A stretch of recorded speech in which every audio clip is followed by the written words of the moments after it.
I want to take a moment at the top of my remarks to note how truly extraordinary it is for the federal government to refuse to coordinate with local law enforcement and government. Our state police regularly works with the FBI, the ATF, the DEA to go after gangs and gun runners and drug cartels.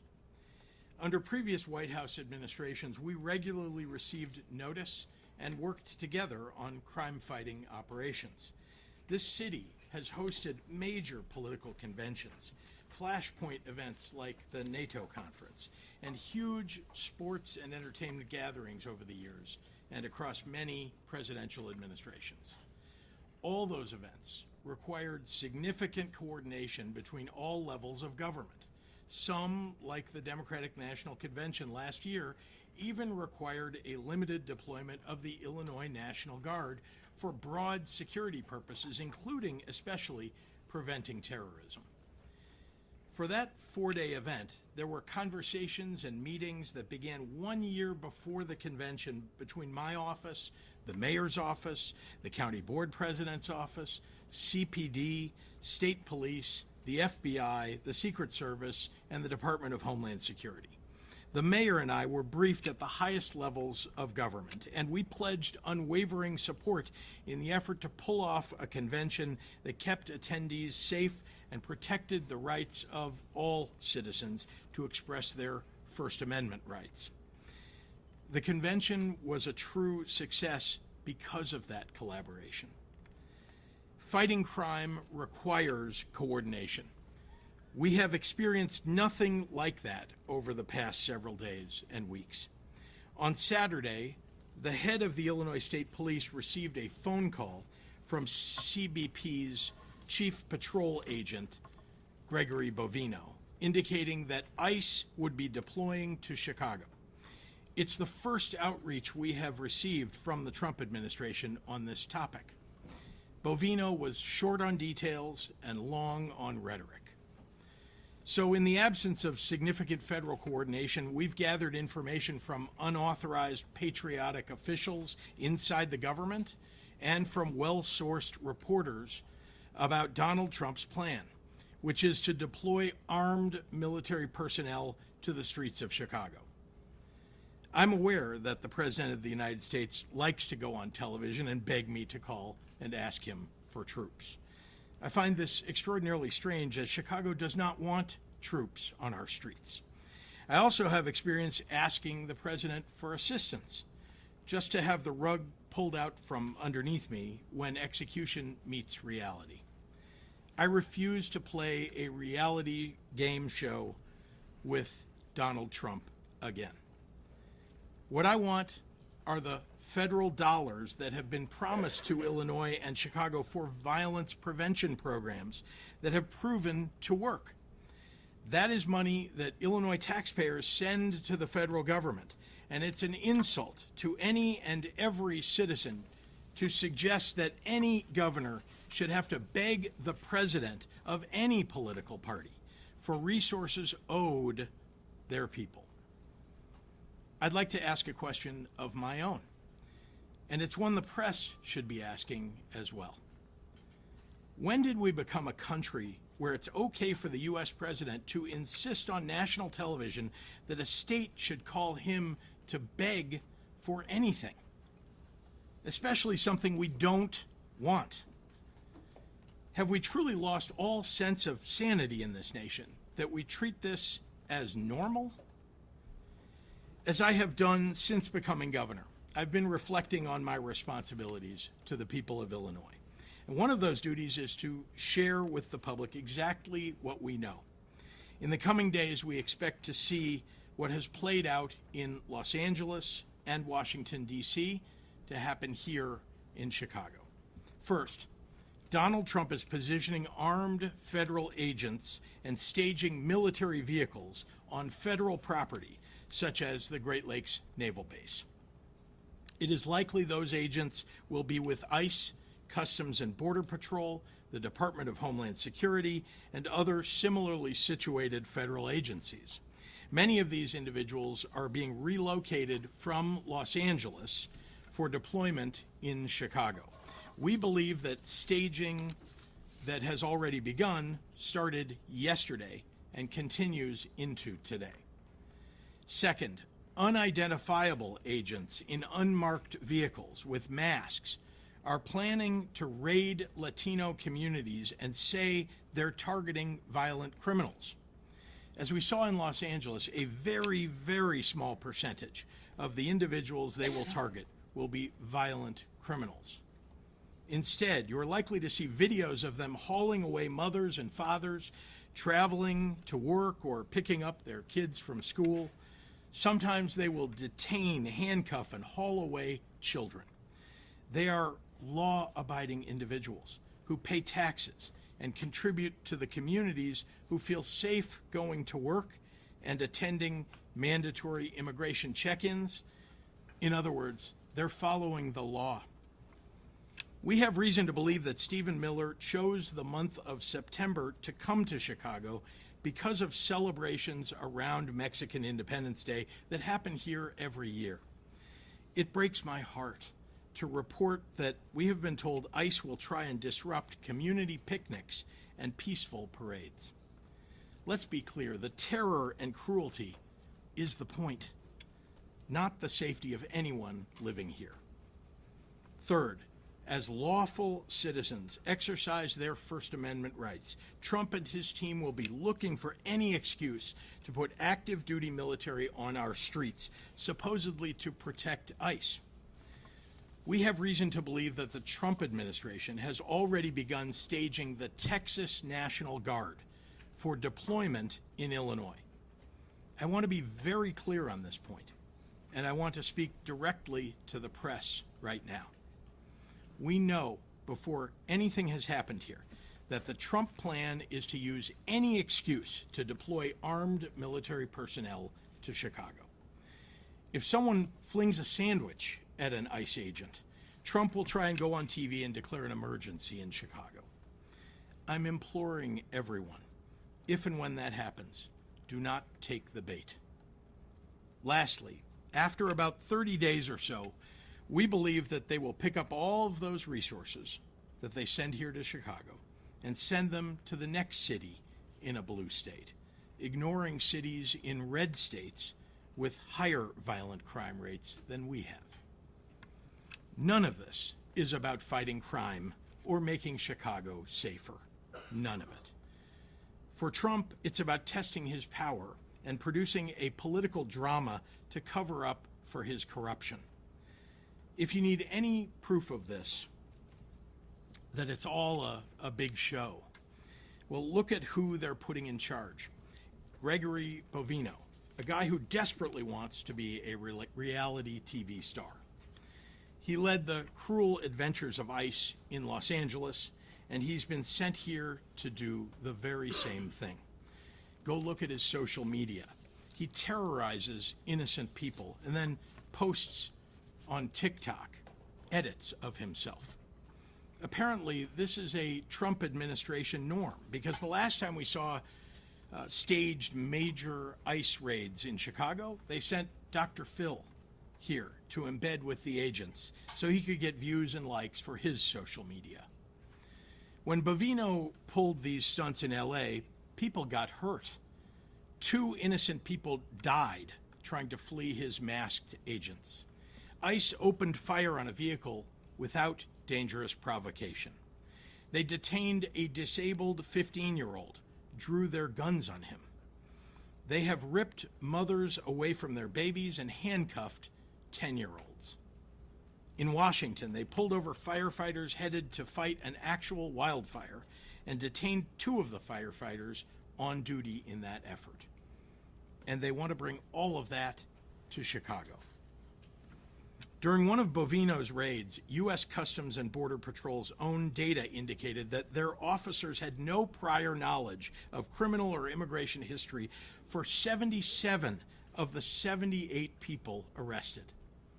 Again, this is not about crime. More and more reports around these raids include people who were stopped or detained because of how they look, and not because of any threat to the public. If any of this was about dealing with the complexities of a broken immigration system, then Trump would have had the Congress Trump Republicans control write and pass a comprehensive immigration bill. Not only has that not happened, there is no talk of any such effort on the horizon. I know how Donald Trump thinks because I've been governor during both of his terms. He has surrounded himself with groveling yes men who are too weak to restrain his most violent and unhinged impulses, or who share those impulses.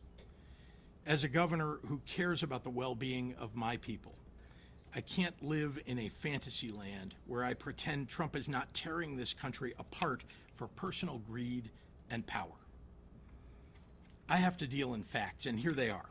Crime is down in Chicago. Murders are down by almost 50% in the last 4 years. Shootings are down 57%. Robberies down 34%. Burglaries down 21%. Motor vehicle thefts down 26%. One violent crime is too many, and we have more work to do. But we have made important progress on safety that Trump is now jeopardizing. Just during the last week, I've been in neighborhoods across Chicago, from Bronzeville to South Shore to Chatham to Little Village. The president's absurd characterizations do not match what is happening on the ground here. He has no idea what he's talking about. There is no emergency that warrants deployment of troops. He is insulting the people of Chicago by calling our home a hellhole. And anyone who takes his word at face value is insulting Chicagoans too. Crime is a reality that we all take seriously, me especially. I've held the hands of grieving mothers who have lost their kids to gun violence. I've been in consistent contact with law enforcement and managed our state through some of its toughest moments. That has informed our comprehensive, evidence-based approach to crime, hiring more police officers and giving them more funding, gun and drug and gang interdiction, investing in community violence intervention, mental health supports, more substance use treatment. Those programs have shown real progress. Then you know what happened? Donald Trump and his Republican allies in Congress cut those programs because they are unserious people who seem to know nothing about fighting crime. We are ready to fight troop deployments in court, and we will do everything possible to ensure that agents operating inside the confines of this state do so in a legal and ethical manner. To Chicagoans, what you can do is look out for your communities and your neighbors. Know your rights. Film things that you see happening in your neighborhoods and your streets and share them with the news media. Authoritarians thrive on your silence. Be loud for America. To everyone listening, but most especially to the press, I refuse to pretend that any of this is normal. I refuse to concede that the abject cruelty that we're seeing play out with the execution of Trump and Stephen Miller's policies are okay or justified. I refuse to fall into the pundit trap that demands we sacrifice vital constitutional rights if it's being done in the fake guise of fighting crime. Because, as I said 6 months ago in my State of the State address, any rational person who has spent even the most minimal amount of time studying human history has to ask themselves on one important question. Once they get the citizens of this nation comfortable with the current atrocities committed under the color of law, what comes next? Now I'd like to turn the podium over to the mayor of the city of Chicago, Brandon Johnson. Thank you, Governor. Good afternoon, everyone. Good afternoon. Thank you, President Preckwinkle, Lieutenant Governor Stratton, for being here, and our Attorney General, Raoul, and to the members of the press. Today we stand here united as the state of Illinois, Cook County, and the city of Chicago to send a very clear message. We do not want or need military occupation in our city. We do not want or need militarized immigration enforcement in our city. We have been clear on that, and we will continue to take every single measure that we can to protect our people from these threats. However, I also want to be clear about this. There are measures that the federal government can take right now to help continue to drive down violence and crime in our city. We need the federal government to stop the endless flow of guns into our state and into our city. Chicago police officers have taken more than 24,000 guns, illegal guns, off the streets of Chicago since I've taken office.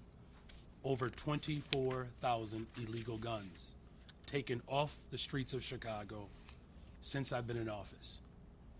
They have worked hard every single day to make our city safer, and they've made historic progress. However, we will never be able to end gun violence in Chicago as long as the president continues to allow tens of thousands of guns to be trafficked into our state and our city. The vast majority of guns do not come from Chicago. They are not made in Cook County. They are not bought in the state of Illinois. These guns come from red states. They are coming from Indiana. They are coming from Mississippi. They are coming from Louisiana. And that is the harsh reality, whether Republicans like it or not. Occupying our city will do nothing to solve this problem. No matter how much work we do or how hard we work, whether it's expanding our Detectives Bureau, investing in community violence intervention, and addressing the root causes of crime, none of it will ever be enough until the president decides to end the mass trafficking of guns in our city. For every gun that the Chicago Police Department fights to get off the streets, 2 or 3 more new guns come into our city. Chicago will continue to have a violence problem as long as red states continue to have a gun problem.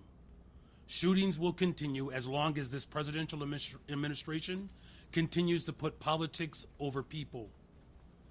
We have sued Glock over their semi-automatic guns that are easily converted into automatic weapons with switches.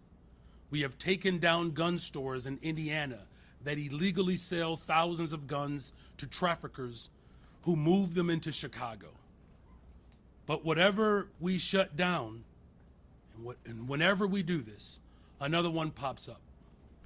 The governor has worked extremely hard to strengthen our gun control laws across our state.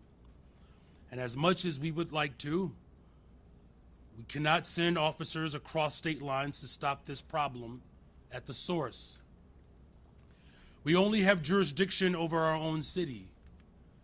The governor only has jurisdiction over our state lines. It is the role, and more importantly, the responsibility of the federal government and the president to stop the trafficking of weapons across state lines. For every shooting in Chicago, there is a gun trafficker in Mississippi making money. There is a gun trafficker in Louisiana profiting off of our pain. And this is a serious problem that has gone on for far too long, and it requires serious solutions. We wrote a letter to President Biden after a mass shooting in Chicago 2 years ago, asking for more resources to stop gun violence in our city by deploying federal agents to hold these gun traffickers accountable. President Biden responded with more resources and stronger enforcement, and that alone had a significant impact on gun violence in our city. We need President Trump to do the same.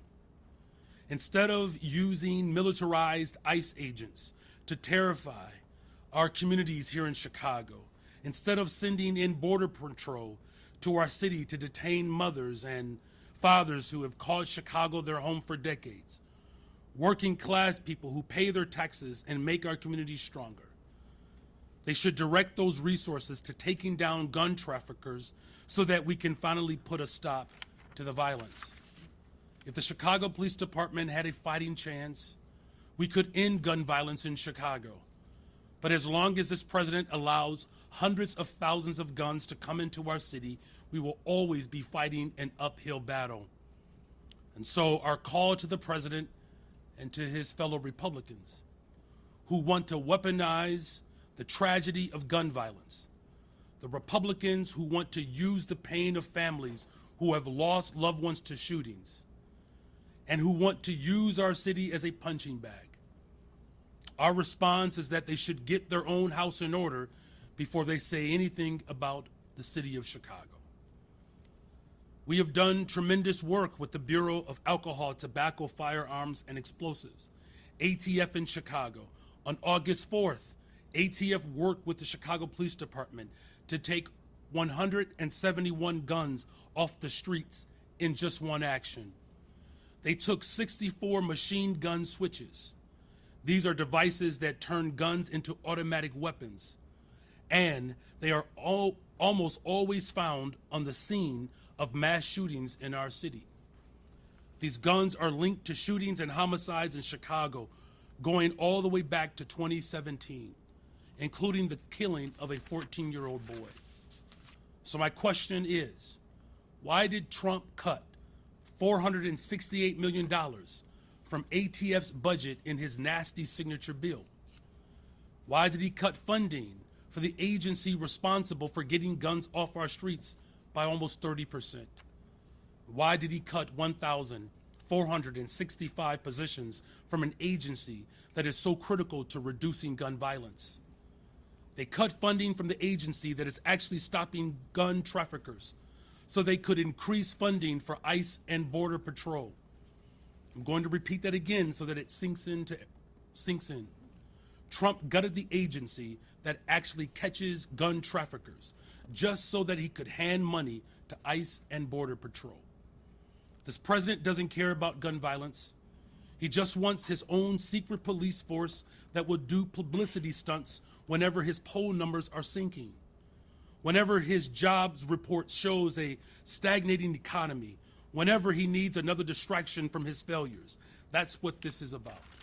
The Trump administration continues to try to use the real pain and loss of gun violence victims as a pretext for expanding his own power.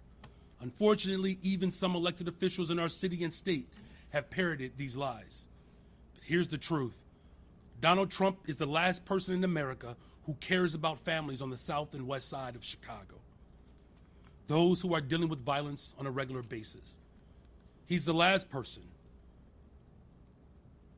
The thought doesn't even cross his mind.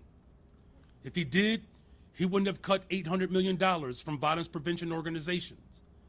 These are funds that would have gone towards organizations on the south and west side who are on the front lines driving down gun violence. He wouldn't have cut $468 million from ATF. He wouldn't be sending ICE and Border Patrols to Chicago. He would be sending ATF agents to Mississippi. He would be sending these agents to Indiana. He's worried about the wrong border. We don't have an immigration crisis in Chicago. We have a gun crisis, and the president could care less about the real solutions. In closing, violence in Chicago is not because we have too many immigrants. It's because we have too many guns. So our message to Trump continues to be the same. Stop posting truth socials. Stop making statements. Stop threatening to send troops or ICE. Stop defunding our communities. Just do your job and end the trafficking of guns into our city. And thank you. With that, we'll turn the podium over to the Cook County Board President, Tony Preckwinkle.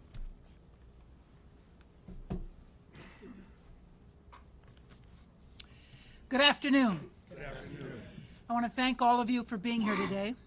Thank you, Governor Pritzker, Lieutenant Governor Stratton, Mayor Johnson, Attorney General Raoul, for standing in solidarity with the people of Illinois, Cook County, and Chicago. 4 years ago, leaders from the county, the state, and the city formed the Government Alliance for Safe Communities to collaboratively confront the gun violence crisis. This alliance works to maximize the impact of public funding, build cross-sector partnerships, and support organizations working on the ground to reduce violence. Together, we've made historic investments in community safety. Over the last 3 years, Cook County alone has invested over $100 million in community violence intervention and other evidence-backed violence prevention strategies. We will soon launch a new capacity-building network to provide training and technical assistance to strengthen organizations and maximize their impact in communities. Our government partners at the state and city level have also invested at unprecedented levels. Why do I bring this up? Because it's working. In Cook County, we've seen a 35% drop in gun homicides from this time last year and a 45% drop in gun homicides from 2021. I'm going to say that again. In Cook County, we've seen a 35% drop in gun homicides from this time last year and a 45% drop in gun homicides from 2021. Our investments are working. Meanwhile, President Trump is freezing $158 million in funding for violence prevention programs in cities like Chicago. He's dismantling the Office of Gun Violence Prevention and terminating more than $800 million in anti-violence grants nationwide. Needless to say, crime prevention is not his true agenda. The President is reducing resources that are working while undercutting local efforts. He is deploying active-duty military personnel within our own borders. This is our America today. I say all this as we gather at a critical moment in our nation's history. For generations, our parents and grandparents believed that democracy was not simply an idea. It was a promise that people, not soldiers, should decide the future of our communities. That promise is now being tested. Threats from the federal administration to send ground troops to Chicago will test us. Let me be clear. There is no emergency in Chicago that warrants federalizing the National Guard, deploying the National Guard from other states, or sending active-duty military personnel within our own borders. Their presence has not been requested by local leaders. The streets of Chicago belong to the residents of Chicago. They do not belong to federal troops. They do not belong to those who would use intimidation and violence as tools of political oppression. As the president of Cook County Board, I've spent my career working to make our institutions more fair, just, and accountable. Democracy is strongest when our people feel empowered, not threatened. If our residents see soldiers in combat gear patrolling their neighborhoods, they won't feel safer, they'll feel intimidated. Rather than troops, here's what's needed. We need the Trump administration to pass bipartisan, comprehensive immigration reform. Restore community violence intervention grants. Lower the costs of goods impacted by tariffs. And restore cuts to Medicaid and SNAP that take away health care coverage and food from the table. History teaches us that democracy is not self-sustaining. It requires constant vigilance. It requires courage. And most importantly, it requires people willing to stand up and say, no, you will not trample our rights. To the people of Cook County, I say this: do not be intimidated. Do not be silenced. Democracy depends on your voice, your courage, and your peaceful, I'll say that again, peaceful participation. Stand tall, speak up, and remember that no troops, no weapons, no show of force is stronger than united communities that refuse to yield our rights. Chicago will not succumb to threats, and Cook County will not be silenced. I'd like to welcome to the podium the Attorney General of the state of Illinois, Kwame Raoul. Thank you, Madam President, Governor, Mr. Mayor, Madam Lieutenant Governor. I'd like to repeat something the Governor said. We cannot and not anybody in this room can be dumbed down to believing that any of this is normal. President Trump has been utilizing the notion that he and he alone can deal with crime in American cities, and his preferred tool in doing so is the American military. The problem with this approach is that it's both bad strategy and illegal. I won't deny on any day that we do have a serious crime problem in Chicago, as do American cities throughout the nation, in red states and in blue states. Recent mass shootings and reports of other crime are horrific. While Chicago's crime problem is serious, it is far from the worst in the country. President Trump's approach of using the military is bad strategy because the National Guard is not trained to do local crime fighting. Furthermore, the use of the National Guard as a crime-fighting force is simply not sustainable. It is further bad strategy because there has been no effort by the president to collaborate with local leaders or local law enforcement.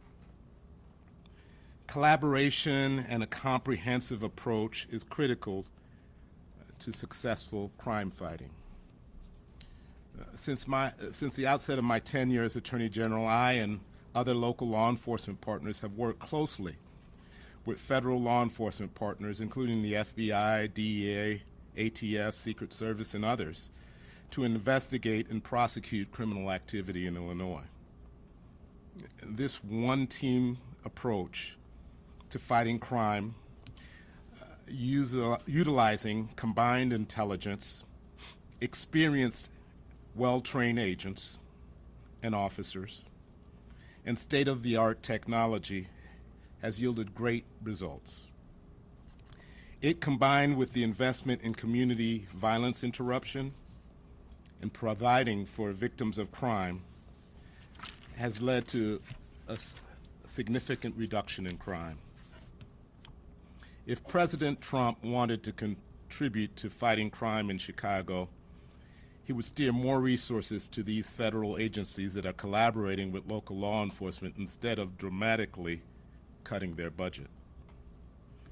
If President Trump were serious about fighting crime, he would not be cutting funding to proven community violence interruption efforts. If President Trump were serious about fighting crime, I would not have to have sued him 2 weeks ago, sued the Department of Justice 2 weeks ago for threatening to deprive resources for victims of crime based on unrelated immigration criteria.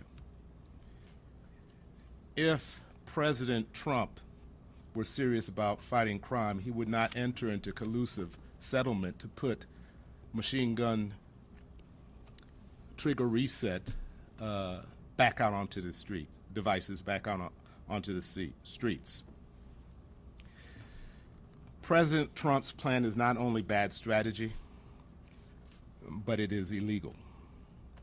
The militia clauses of the United States Constitution give Congress sole authority to decide the circumstances that allow the president to federalize the National Guard. The 10th Amendment preserves state sovereignty to enforce state laws as they see fit. As recognized by Judge Charles Breyer today in California, the Posse Comitatus Act limits the federal government's ability to use the military for domestic law enforcement. Although the president does have limited, and I repeat, limited authority to deploy the National Guard to help federal law enforcement in specific circumstances, none of these circumstances exist in Chicago. We are not being invaded by a foreign nation. There is no rebellion against the federal government as there was on January 6th. There does not exist an inability to enforce federal law in Chicago Federal courts are open. Federal criminal cases are being prosecuted and investigated every day. And as I mentioned,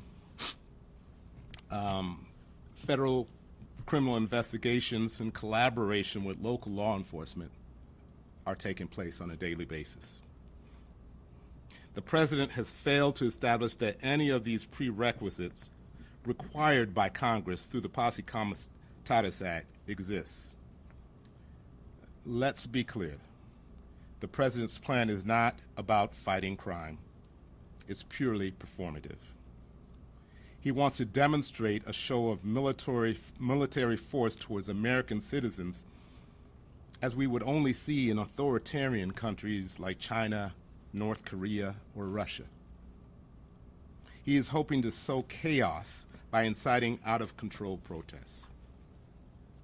Chicago, we have demonstrated that we can protest peacefully. It is imperative that we do not take the bait. Exercise your First Amendment rights, but do so peacefully without violence or destruction of property. I invite folks to visit my website, IllinoisAttorneyGeneral.gov, and review free guidance before you participate in protests. This administration frequently disregards our Constitution and federal law. In fact, the President has even questioned whether he has to comply with our Constitution. But we are here to say that no president can flout the Constitution, not here in Illinois. In Illinois, we care about the rule of law, and we intend to preserve it. As Governor Pritzker already said, there is no emergency in Chicago. I've been in touch with the governor's office and the City of Chicago Corporation Council, and we will not hesitate to take action to protect our residents if this administration breaks the law or violates our Constitution. And with that, I'd like to pass the mic to our Lieutenant Governor. Hello, everyone. I'm Juliana Stratton, and I'm so proud to serve as Illinois' Lieutenant Governor at this moment in history. Thank you to Governor Pritzker, Mayor Johnson, President Preckwinkle, and Attorney General Raoul, and everyone standing here together preparing to defend our people. I've dedicated my entire career to creating safer communities across our state. As Lieutenant Governor, I lead councils and initiatives focused on addressing the root causes of violence and delivering peace. I've had countless conversations with people who have been impacted by crime, and I can say, without a shadow of a doubt, that no one, absolutely no one, has ever asked to militarize our city. This performance by Donald Trump and the puppets in his administration has nothing to do with eliminating crime. This con is about power, control, and fear. Trump is weaponizing federal agents against vulnerable communities in an effort to scare us all. When we see our neighbors snatched from the sidewalk and peaceful residents thrown into unmarked vans, it will hit a nerve, and it should. But he is banking on the heartbreak any decent person would feel watching this abuse so that he can manipulate tensions and further his power grab by sending actual soldiers into Chicago. The Pritzker-Stratton administration has been working closely with community and advocacy organizations to prepare resources ahead of this invasion. And while we can't take the fear of this moment away, we can help equip you to face whatever comes next. If you or someone you love aren't sure what resources exist for immigrants in our state, I want you to go to IllinoisImmigrationInfo.org.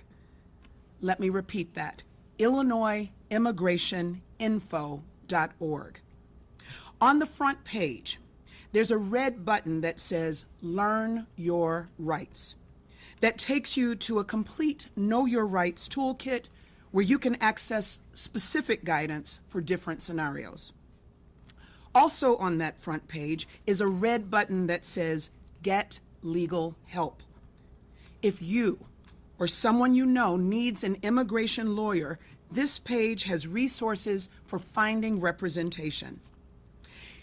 IllinoisImmigrationInfo.org also offers a family emergency plan template so you and your family can make a plan together before anything happens. And if you do end up facing an immigration emergency, call the Family Support Network hotline at 1-855-435-7693. There are translation services available and people ready to help. Our goal is not to scare anyone, but to prepare everyone to face some ugly realities in the coming days. Many Illinoisans who look a certain way are going to spend this time living in deep fear. That will mean skipping celebrations, avoiding certain places, and keeping in constant contact with your loved ones. The best thing that those at risk can do in this moment is to prioritize your health, mental wellness, and safety above all else. To those who have the privilege of never knowing what it feels like to question your safety because of how you look, this is your moment to step up and step in. Raise your voices on behalf of those who cannot. Chicago has a long history of peaceful protest. We're no strangers to calling out corruption and speaking up when our rights are on the line. We've shown that peace begets progress, and it's time to do it again. This version of America is not safe for anyone's American dream, but it can be if we take each other's hands and push back against this hate with every fiber of our being. Despite the gaping lack of humanity in Trump's soul, we know who America really is. A place where our ancestors triumphed over evils even greater than those we face today. A place where goodness exists alongside complexity. A place where goodness is real and powerful and worth fighting for. We are with you, Chicago and Illinois. Our only way forward is together. And so, together, we will march. With that, I will ask Governor Pritzker to come back to answer questions from the media. Thank you. Rose. Can you explain where your intel comes from related to the Texas National Guard? Because sources in the Texas governor's office just told my colleagues that that's not accurate. Well, good. Keep asking. And let's be clear, I'm not going to reveal the sources. These are people who are patriotic Americans who either work in the administration or work in the various branches of the military who've been willing to share what they know with us.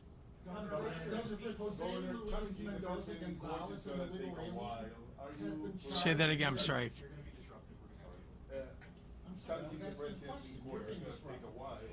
Are you projecting any type of fiscal intervention in case there are raids in Latino communities? Like physically intervening? We're not asking any of our law enforcement to interfere with the federal government agents that are coming. We are suggesting that there are people who no doubt will be deeply concerned about this, citizens, residents of Chicago, who will speak out, who will film situations that occur and make sure that they're known to the media and that they get known to the rest of the American public.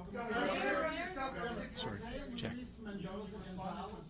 You responded to one part of what the president said in the Oval Office, but he also said, when asked about the National Guard in Chicago, said, quote, "We're going in." Can you respond to that, and can you tell us, are there any plans for a preemptive lawsuit?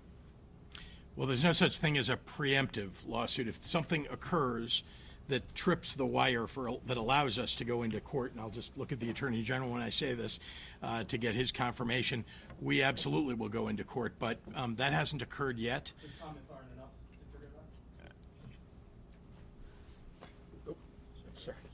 that? We're going in is not enough. No, we don't know this particular factual basis that he would be suggesting to federalize the Guard, and so we have to be able to respond to facts, not predicting what he's going to be relying upon and what they're going to be doing specifically.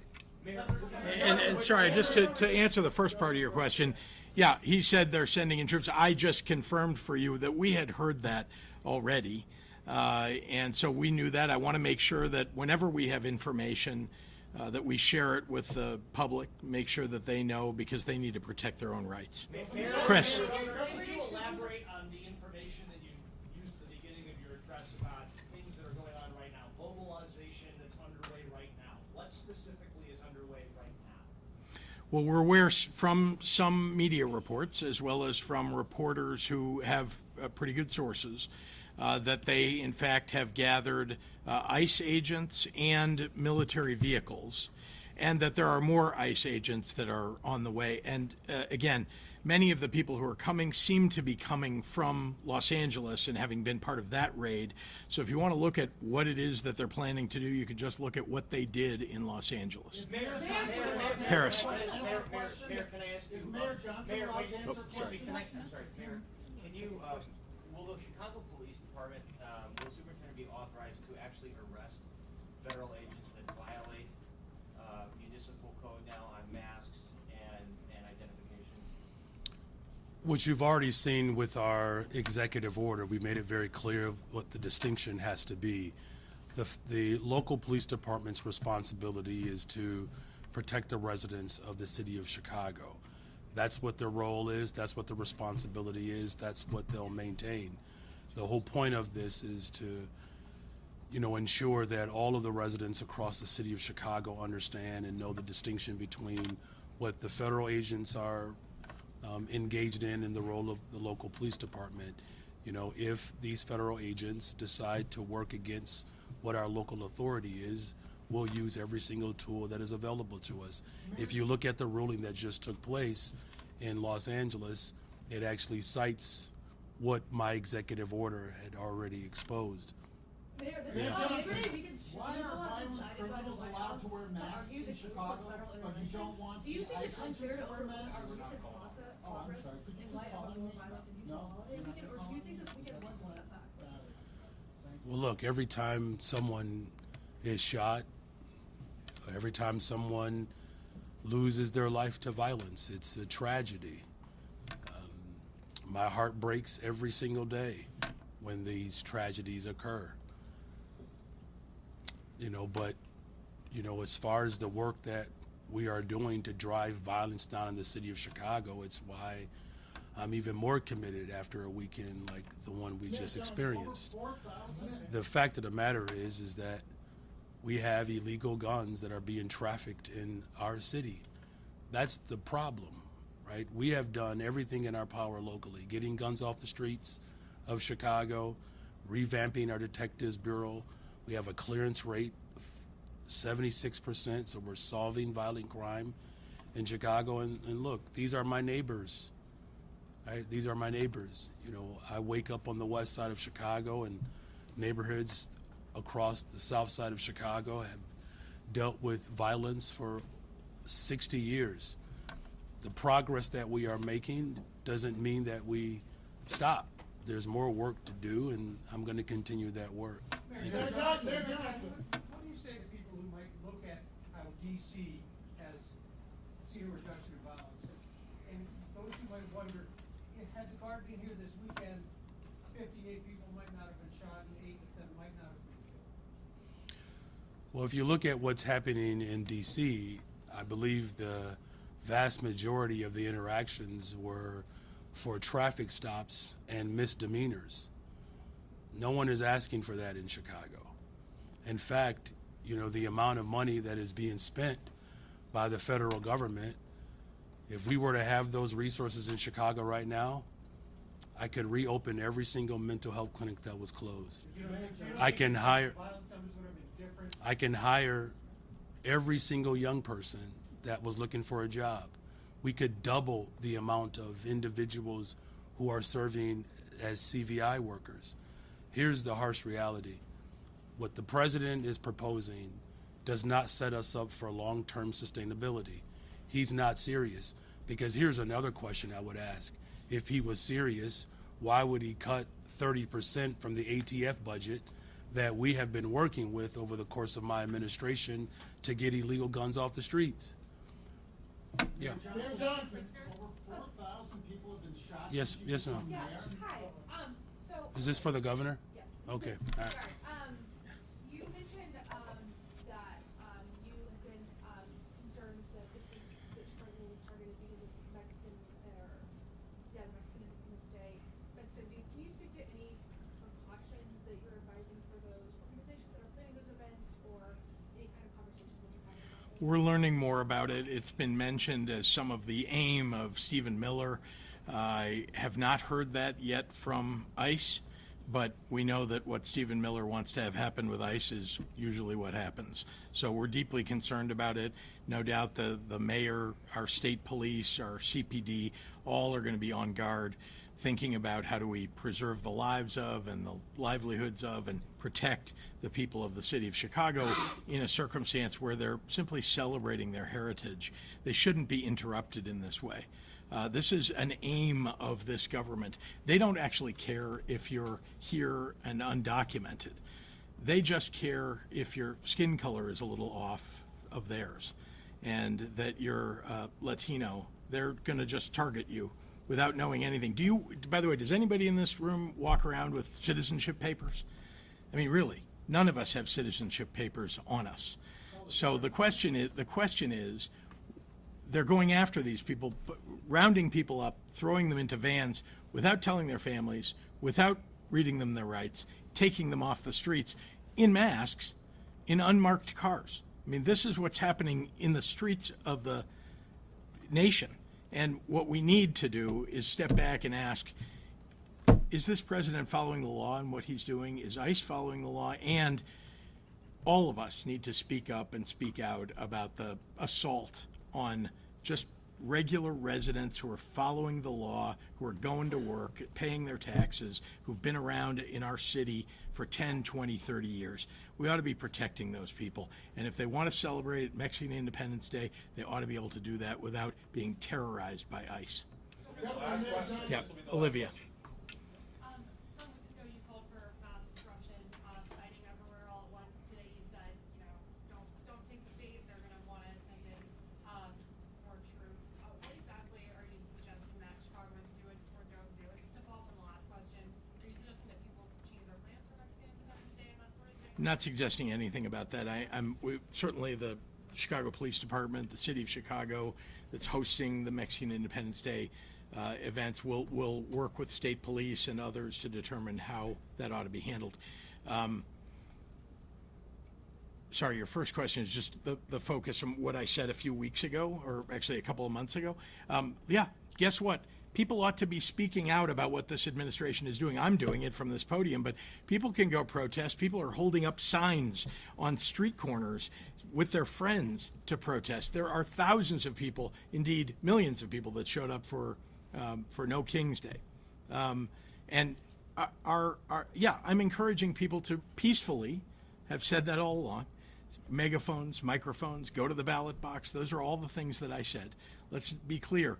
And to the extent that people want to protest, they have that First Amendment right to do so. All I'm saying, as I said back then, is that you ought to do it peacefully and that you ought to make your voices heard.